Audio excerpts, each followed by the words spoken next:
पेशेगत बीमारियों की रोकथाम के लिए एक और जहां मालिकों की बहुत बड़ी भूमिका है, वहां सरकार की भी एक बहुत बड़ी जिम्मेवारी है।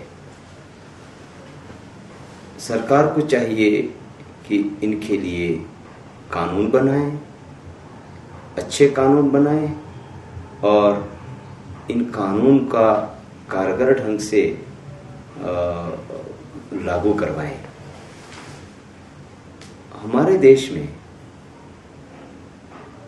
पेशेगत बीमारियों और एक्सीडेंट्स को रोकने के लिए बहुत कम क्षेत्र के मजदूरों के लिए कानून उपलब्ध है। आज जो उत्पादन क्षेत्र है उसमें 10 से अधिक मजदूर हो, ऐसी इकाइयों को फैक्ट्रीज एक्ट लगता है और फैक्ट्रीज एक्ट में इनकी रोकथाम के लिए कुछ प्रावधान बनाए गए हैं। इसी प्रकार 10 से ज्यादा मजदूर लगे हो ऐसी खदानों में एक खदान का कानून लागू है, उसमें कुछ प्रावधान है। और पिछले कुछ साल पहले निर्माण मजदूरों के लिए एक कानून बना है। निर्माण में लगे हुए मजदूरों के लिए भी कुछ कानून बने हुए हैं। लेकिन और बहुत सारे क्षेत्र है जिसके लिए कोई कानून उपलब्ध नहीं है। जैसे 10 से कम मजदूर हो ऐसे जो उत्पादन क्षेत्र की इकाइयां हैं, उसको कोई कानून नहीं है। एक और छोटी भूमिका होती है मजदूर संघों की। इसमें मजदूर और मजदूर संघ जब ये खुद इन समस्याओं के बारे में बोलना शुरू कर देंगे तब एक आशा जगेगी। आज हालात ये है कि 93% जो है वो असंगठित क्षेत्र में है। जो 7% संगठित क्षेत्र में है उसमें भी एक बहुत बड़ा तबका है वो सरकारी कर्मचारी है।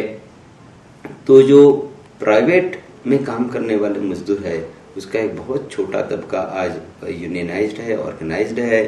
और इसके चलते भी ये एक बड़ी समस्या है कि मजदूरों, एक बहुत बड़े तबके के मजदूरों का कोई रिप्रेजेंटेशन नहीं हो रहा है, उनकी आवाज़ कहीं सुनाई नहीं दे रही है। और ये भी एक बहुत बड़ी समस्या है। ये पूरी जो समस्या है वो अपने अर्थ कारण से बहुत नज़दीकी से जुड़ी हुई है। इसलिए हमें चाहिए कि अपनी अर्थ कारण पर जो ये प्रभाव पड़ रहा है उसको भी हम इन समस्या को हल करेंगे तो थोड़ा अच्छा असर हो सकता है।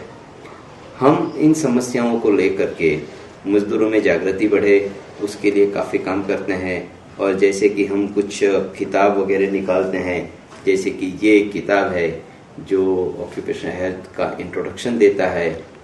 और एक हम मैगज़ीन गुजराती में निकालते हैं जिसको सलामती कहते हैं, वो भी हर 2 महीनों में निकलती है। और पिछले करीब 20 साल से हम ये मैगज़ीन निकालते हैं। तो ऐसे जो वॉलंटरी एफर्ट्स है, स्वैच्छिक लोगों के वो भी हमारे देश में बढ़ने चाहिए, तभी इतनी बड़ी समस्या को हम हल कर पाएंगे।